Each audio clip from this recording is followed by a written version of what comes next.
Hello friends, welcome to GS analysis centre. तो daily current affair के session में आज हम डिस्कस करेंगे 21 फरवरी का करंट अफेयर। और यदि इसका पीडीएफ डाउनलोड करना चाहते हैं तो इस वीडियो के डिस्क्रिप्शन में लिंक मिल जाएगा, आप वहां से डाउनलोड कर सकते हैं। और इस वीडियो के अंत में आप सभी से 2 प्रश्न पूछूंगा, उसका आंसर आपको नीचे कमेंट में लिखना है। तो अब चलिए स्टार्ट करते हैं। पहला क्वेश्चन है, 17 से 18 फरवरी को छठा अफ्रीकी संघ यूरोपीय संघ शिखर सम्मेलन यानी African union European union summit का आयोजन कहाँ पर किया गया? तो हाल ही में इस सम्मेलन के छठे संस्करण का आयोजन किया गया ब्रुसेल्स में। ब्रुसेल्स जो है ये बेल्जियम की कैपिटल है। तो बेल्जियम की कैपिटल ब्रुसेल्स में African union European union summit के छठे संस्करण का आयोजन किया गया। अब इन दोनों यूनियन के बारे में जान लीजिए। यूरोपीय यूनियन की स्थापना की गई थी 1 नवंबर 1993 को।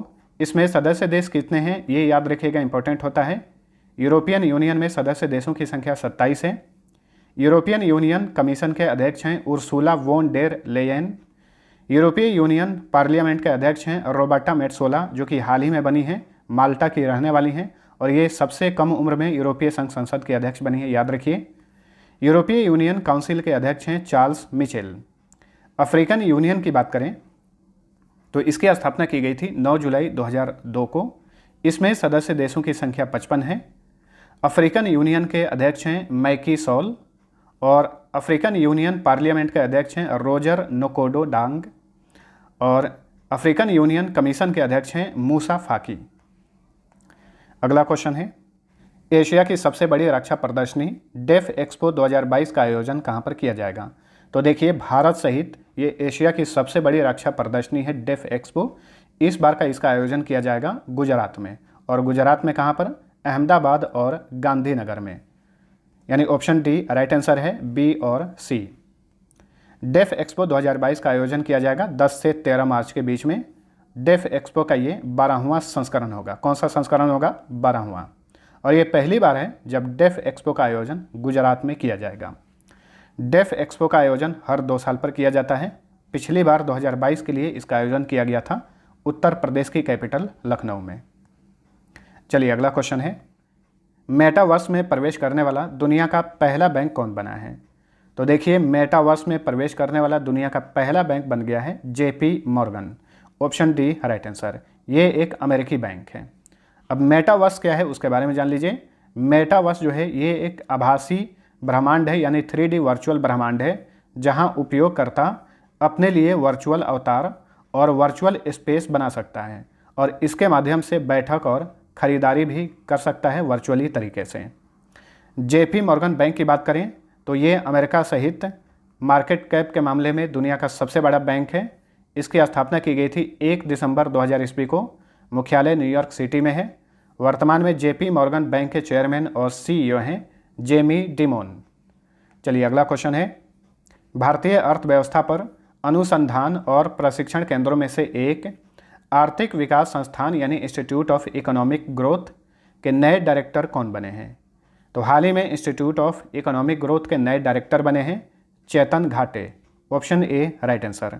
चेतन घाटे को अजीत मिश्रा के स्थान पर नियुक्त किया गया है। ठीक है, तो इंस्टीट्यूट ऑफ इकोनॉमिक ग्रोथ जो है ये भारतीय अर्थव्यवस्था पर एक रिसर्च और प्रशिक्षण केंद्र है। इसकी स्थापना की गई थी 1952 में। इसके संस्थापक थे VKR राव। वर्तमान में इसके अध्यक्ष हैं तरुण दास। अब देखिए, नियुक्ति से रिलेटेड ये क्वेश्चन था। तो हाल ही फिलहाल में जो टॉप 5 नियुक्तियां हुई हैं इन्हें याद रखिएगा। भारत के पहले राष्ट्रीय समुद्री सुरक्षा समन्वयक यानी नेशनल मैरीटाइम सिक्योरिटी कोऑर्डिनेटर बने हैं जी अशोक कुमार। केंद्रीय माध्यमिक शिक्षा बोर्ड यानी CBSE के नए चेयरमैन बने हैं विनीत जोशी। एयर इंडिया के नए मैनेजिंग डायरेक्टर और CEO बने हैं Ilker IC। Table tennis federation of India को चलाने वाली प्रशासकों की समिति की प्रथम अध्यक्ष बनी हैं Geeta Mittal. Staff selection commission के नए चेयरमैन बने हैं S किशोर।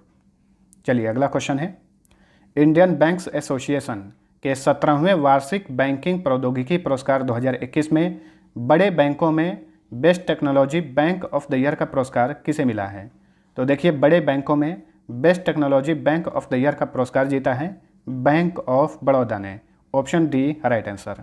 वहीं छोटे बैंकों में best technology bank of the year का पुरस्कार जीता है साउथ इंडियन बैंक ने। ठीक है, इंडियन बैंक्स एसोसिएशन यानी भारतीय बैंक संघ की बात करें तो इसकी स्थापना की गई थी 1946 में। वर्तमान में IBA के अध्यक्ष हैं राज किरण राय जी, और राज किरण राय जी जो हैं ये वर्तमान में यूनियन बैंक ऑफ इंडिया के MD और CEO हैं। बैंक ऑफ बड़ौदा की बात करें तो इसकी स्थापना की गई थी 20 जुलाई 1908 को। बैंक ऑफ बड़ौदा के संस्थापक थे सायाजीराव गायकवाड़ तृतीय। ये साथाजीराव नहीं होगा बल्कि सायाजीराव होगा, एडिट कर लीजिएगा, ठीक है। सायाजीराव गायकवाड़ तृतीय ये बैंक ऑफ बड़ौदा के संस्थापक थे। बैंक ऑफ बड़ौदा का मुख्यालय वडोदरा में है। वर्तमान में बैंक ऑफ बड़ौदा के चेयरमैन हैं हसमुख अधिया। मैनेजिंग डायरेक्टर और CEO हैं संजीव चड्ढा। बैंक ऑफ बड़ौदा का टैगलाइन है इंडियाज इंटरनेशनल बैंक। चलिए अगला क्वेश्चन है, हाल ही में केंद्रीय सामाजिक न्याय और अधिकारिता मंत्री डॉक्टर वीरेंद्र कुमार ने सीड योजना को लॉन्च किया। यहाँ पे सीड का पूर्ण रूप क्या है? तो सीड का फुल फॉर्म याद रखिए, फुल फॉर्म होगा scheme for economic empowerment of DNTS, ठीक है। तो आर्थिक सशक्तिकरण के उद्देश्य से केंद्रीय सामाजिक न्याय और अधिकारिता मंत्रालय ने सीड योजना को लॉन्च किया है, ठीक है। यहाँ पे DNTS का मतलब क्या होगा? इसका मतलब होगा D notified nomadic and semi nomadic communities. Seed योजना की 2021-22 से 2025-26 तक 5 वर्ष की अवधि के लिए कितना करोड़ रुपए आवंटित किया गया है? 200 करोड़ रुपए। अगला क्वेश्चन है, सौभाग्य योजना के तहत घरों में सौर विद्युतीकरण करने के मामले में कौन सा राज्य पहले स्थान पर है? तो देखिए, सौभाग्य योजना के तहत घरों में सौर विद्युतीकरण करने के मामले में राजस्थान पहले स्थान पर है। इसी लिस्ट में छत्तीसगढ़ दूसरे स्थान पर है, उत्तर प्रदेश तीसरे स्थान पर है और असम जो है ये चौथे स्थान पर है। आंसर है राजस्थान। अब राजस्थान से रिलेटेड जो टॉप करंट अफेयर बने हैं इनका फटाफट रिवीजन कर लीजिए। हाल ही में यहाँ की सरकार ने विद्यार्थियों के लिए एक योजना लॉन्च किया है, इसका नाम है अनुप्रति कोचिंग योजना। मुख्यमंत्री किसान मित्र ऊर्जा योजना लॉन्च किया गया है। सार्वभौमिक स्वास्थ्य योजना है मुख्यमंत्री चिरंजीवी योजना, इसे लॉन्च किया गया है। राजस्थान के सिरोही जिले में एक पौधा सुपोषित बेटी के नाम योजना लॉन्च किया गया है। वेरी इंपॉर्टेंट क्वेश्चन बनेगा ये। राजस्थान के कोटा में दुनिया की सबसे बड़ी घंटी स्थापित की जा रही है। वहीं जयपुर में भारत का दूसरा सबसे बड़ा और दुनिया का तीसरा सबसे बड़ा क्रिकेट स्टेडियम बनाया जा रहा है। खादी और ग्रामोद्योग आयोग तथा सीमा सुरक्षा बल यानी BSF द्वारा मरुस्थलीकरण को रोकने के लिए जैसलमेर में एक प्रोजेक्ट लॉन्च किया गया है, इसका नाम है प्रोजेक्ट बोल्ड। अब देखिए, सौभाग्य योजना का बात की है। यहाँ पे सौभाग्य का मतलब होता है प्रधानमंत्री सहज बिजली हर घर योजना, और इस योजना को PM मोदी ने 25 सितंबर 2017 को लॉन्च किया था। सौभाग्य योजना का उद्देश्य हर घर में बिजली पहुंचाना है। अगला क्वेश्चन है, 18 फरवरी 2022 को किसकी अध्यक्षता में G20 वित्त मंत्रियों और सेंट्रल बैंक गवर्नर्स की बैठक आयोजित की गई? तो सबसे पहले तो ये बात याद रखिएगा, 2022 के लिए G20 का अध्यक्ष कौन है? तो देखिए, 2022 के लिए G20 का अध्यक्ष है इंडोनेशिया। तो G20 से रिलेटेड जितने भी बैठक आयोजित किए जाएंगे 2022 में, सभी के सभी इंडोनेशिया की अध्यक्षता में आयोजित किए जाएंगे। Option B right answer. तो हाल ही में G20 वित्त मंत्रियों की बैठक आयोजित की गई। इसमें भारत की ओर से प्रतिनिधित्व किए केंद्रीय वित्त मंत्री निर्मला सीतारमन, ठीक है। इंडोनेशिया के बारे में जानेंगे, उससे पहले G20 ग्रुप के बारे में जान लीजिए। G20 को ही ग्रुप ऑफ 20 कहा जाता है। ये 19 देशों और यूरोपीय संघ से मिलकर बना एक अंतर सरकारी मंच है। विश्व के 20 सबसे बड़े अर्थव्यवस्थाओं का ये समूह है, इसे ही कहा जाता है G20।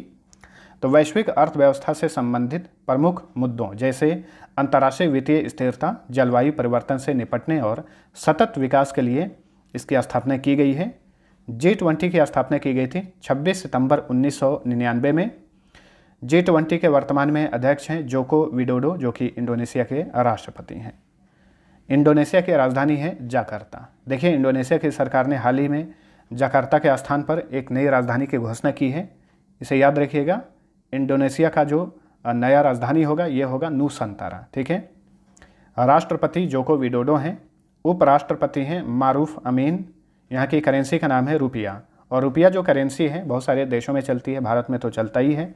साथ साथ में नेपाल, पाकिस्तान, मालदीव, श्रीलंका, मॉरिशस और सेशल्स में भी करेंसी का नाम जो है रुपया है। अगला क्वेश्चन है, केंद्रीय स्वास्थ्य मंत्रालय द्वारा भारत की पहली bio safety level 3 containment mobile laboratory कहाँ पर शुरू की गई है? तो देखिए, भारत की पहली bio safety level 3 containment mobile laboratory स्थापित की गई है महाराष्ट्र के नासिक में।